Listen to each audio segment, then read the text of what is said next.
Salut à tous, j'espère que vous allez bien. La vidéo d'aujourd'hui va être un tuto pour réaliser une écharpe rayée qui va être assortie à ce bonnet.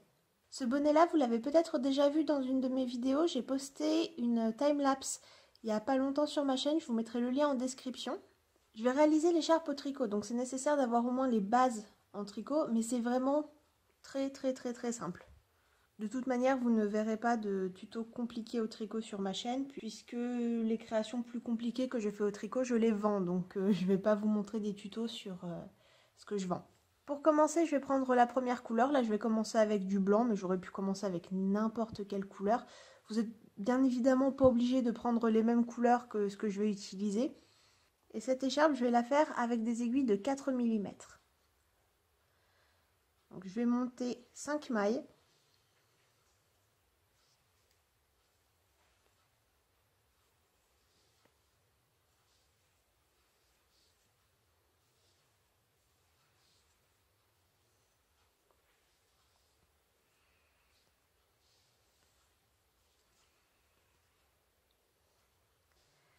Et ce que je vais faire, c'est que je vais faire une écharpe en fait entièrement au point mousse. Donc que des mailles endroits, que ce soit sur l'avant ou sur l'envers. Et je vais alterner quelques rangs blancs et quelques rangs avec la laine verte.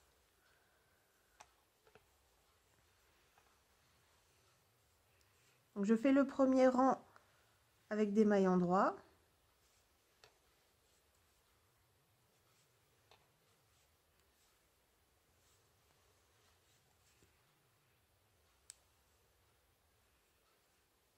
De même pour le deuxième rang.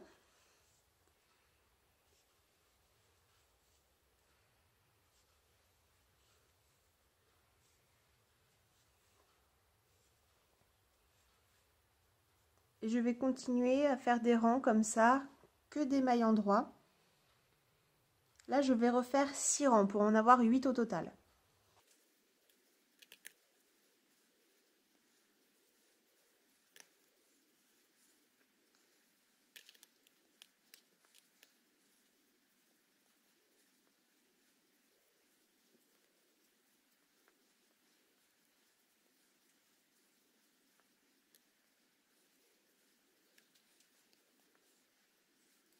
Voilà, j'ai fait 8 rangs. Si jamais vous perdez le nombre de rangs que vous avez fait au point mousse, c'est très simple pour retrouver. Vous comptez le nombre de rayures horizontales, entre guillemets, que vous voyez. Donc là, il y en a 4. 1, 2, 3, 4. Et vous multipliez par 2. Maintenant, je vais passer à la laine verte. Et je pense qu'avec la laine verte, je vais faire des rayures plus petites. Je vais peut-être faire plutôt 6 rangs. Donc je commence par en faire 2.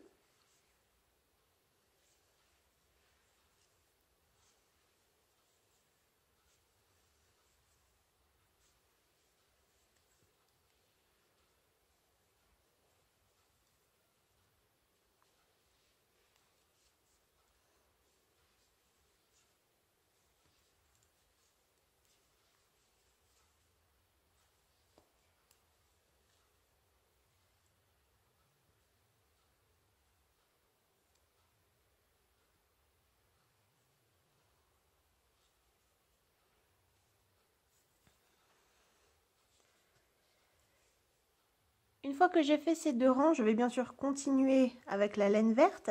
Mais avant de continuer, je vais prendre le bout de laine blanche et je vais le passer par-dessus le bout de laine verte. Comme ça. Là, en passant le bout de laine blanche par-dessus, quand je fais la première maille, le bout de laine blanche est bloqué, mais il est plus haut que ce qu'il était auparavant. Je referai pareil pour l'aller-retour suivant.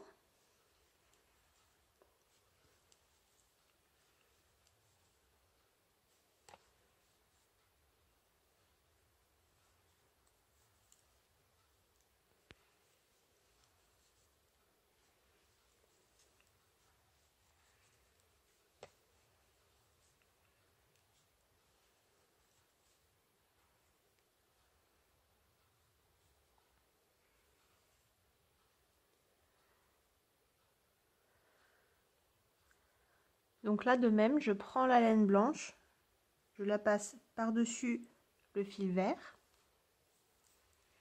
et je tricote normalement.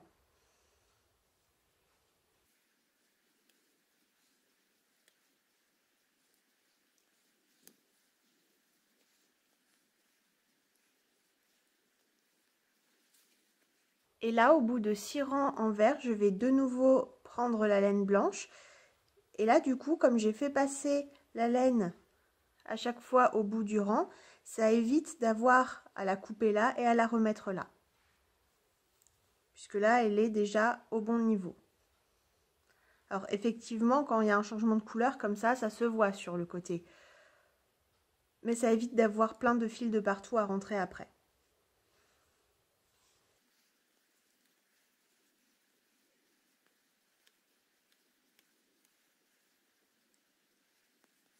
Après avoir terminé la section en blanc, je vais de nouveau utiliser la laine verte. Là, je la passe par-dessus la laine blanche. Et je continue avec la laine blanche.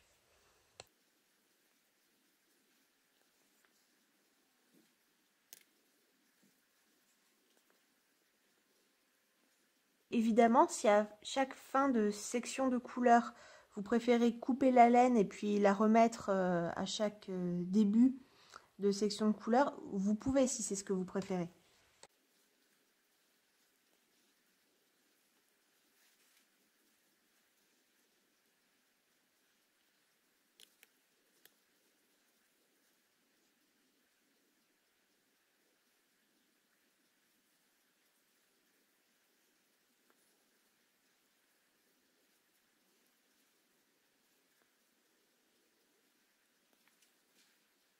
Là ensuite, je vais repasser sur une section en vert et puis je vais alterner toujours une section en blanc, une section en vert jusqu'à atteindre la longueur désirée. Le fait de passer le fil avec l'autre couleur comme ça d'un rang à l'autre, c'est possible uniquement si vous alternez entre un nombre de rangs pairs. Parce que si vous voulez faire ça sur un nombre de rangs impair, par exemple, là je suis sur le 5e rang en blanc.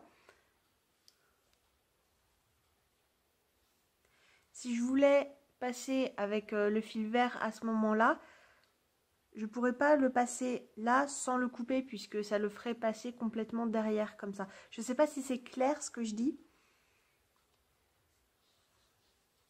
Mais la méthode comme ça où il faut passer le fil le long du bord ne fonctionne que si c'est un nombre de rangs pairs à chaque fois. Et à force de toujours passer le fil comme ça au-dessus de l'autre bout de laine, ça va commencer à s'emmêler. Donc pour éviter qu'au bout d'un moment ça ne fasse des nœuds, simplement vous prenez un des deux bouts de laine et puis vous l'enroulez dans l'autre sens.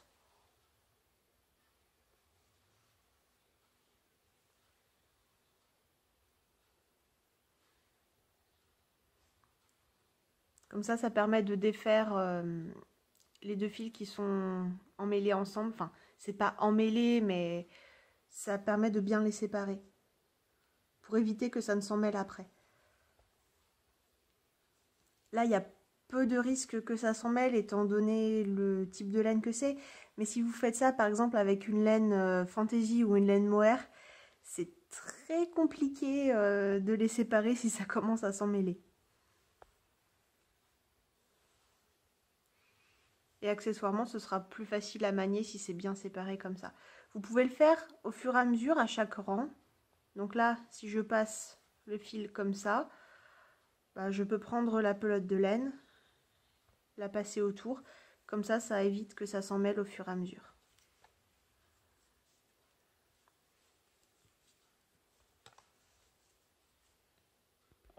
Maintenant, j'ai presque atteint la longueur souhaitée pour mon écharpe.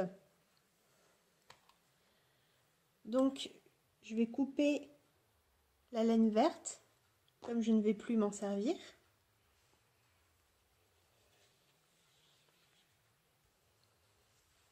Et je vais terminer en faisant non pas 8 rangs, mais 7 avec la laine blanche.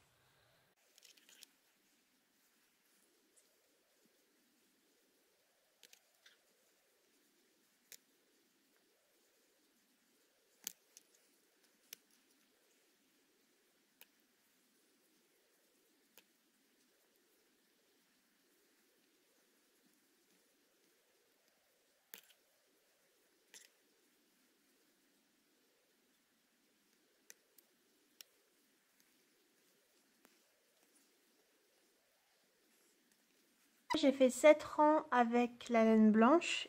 Et pour le 8e, au lieu de le faire normalement, je vais commencer par faire 2 mailles endroits.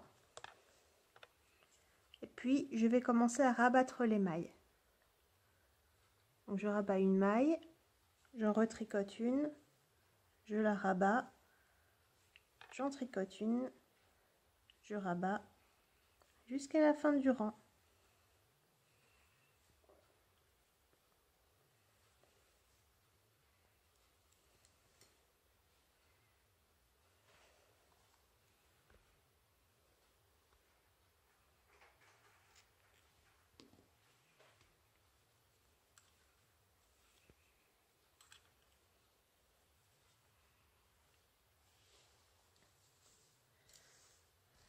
Donc voilà à quoi ressemble l'écharpe de chaque côté.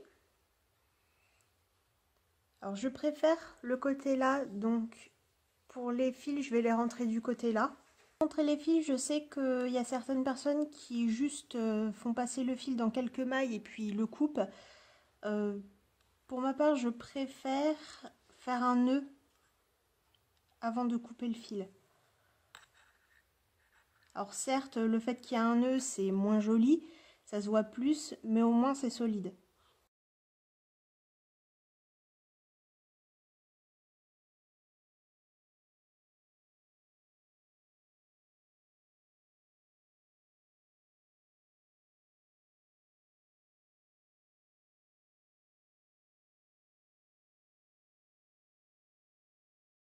Maintenant, c'est une étape complètement optionnelle, mais je vais rajouter des petites franges à chaque extrémité de l'écharpe. Donc je vais réutiliser les bouts de laine blanche que je viens de couper. Je vais également en couper quelques-uns de plus. Je vais mettre 5 franges de chaque côté, donc il va me falloir 10 bouts de laine au total.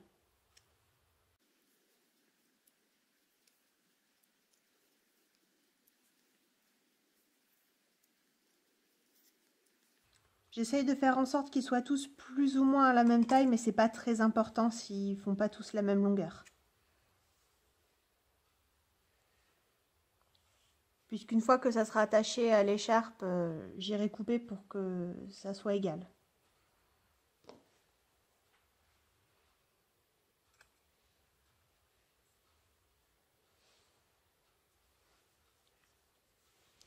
Donc pour attacher les franges, je vais prendre un petit bout de laine que je plie en deux.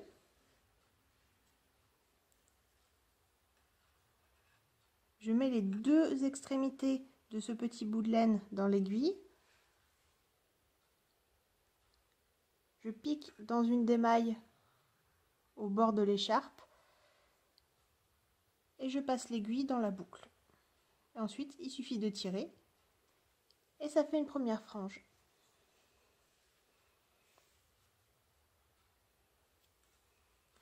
C'est hyper simple, mais je trouve que ça rajoute une touche sympa sur les écharpes.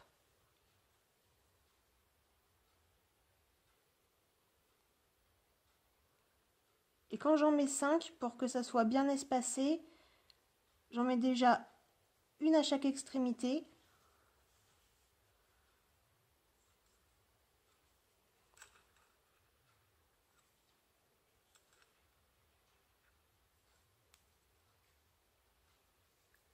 Puis une au milieu, à peu près, hein, si c'est pas tout pile au milieu, c'est pas grave.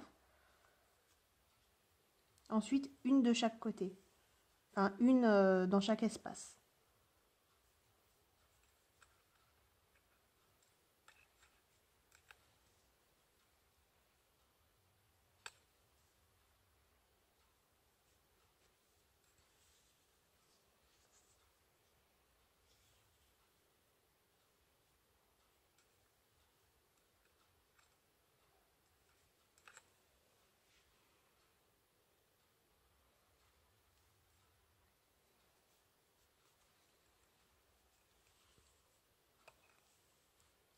Voilà pour le premier côté. Une fois que les franges sont ajoutées de chaque côté, je vais venir les couper pour que ça soit de la même longueur. Et en général, je mesure avec mes doigts tout simplement. On fait 1, 2, 3. Et après, en général, je coupe en dessous.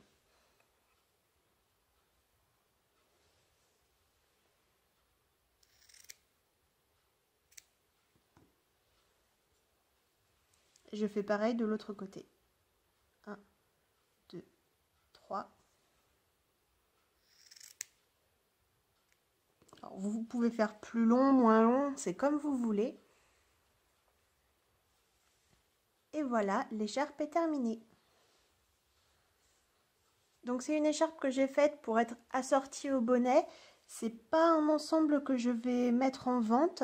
Par contre, je pense que je vais le mettre en cadeau avec une prochaine commande ou une prochaine commission. Mes commissions sont toujours ouvertes. Je crée pour à peu près toutes les tailles de doll sauf SD parce que c'est la seule taille que je n'ai pas. Mais en gros, je peux créer pour Pulip, Blythe et Assimilé. Je peux créer pour Kiki Pop. Pour les BJD, j'ai pu kiffer Happy, Slim MSD, MSD. Et en SD, ça va de SD 10 à SD de 70 cm. Donc je peux faire dans quasiment toutes les tailles. Et j'ai aussi plein de créations en stock, donc si jamais ça vous intéresse, vous pouvez me contacter sur mon Instagram YouMadeDollsAtelier, le lien est dans la description. Donc c'est tout pour cette vidéo, si elle vous a plu, n'hésitez pas à la liker et à vous abonner. Merci d'avoir regardé, on se retrouve dans une prochaine vidéo, bye!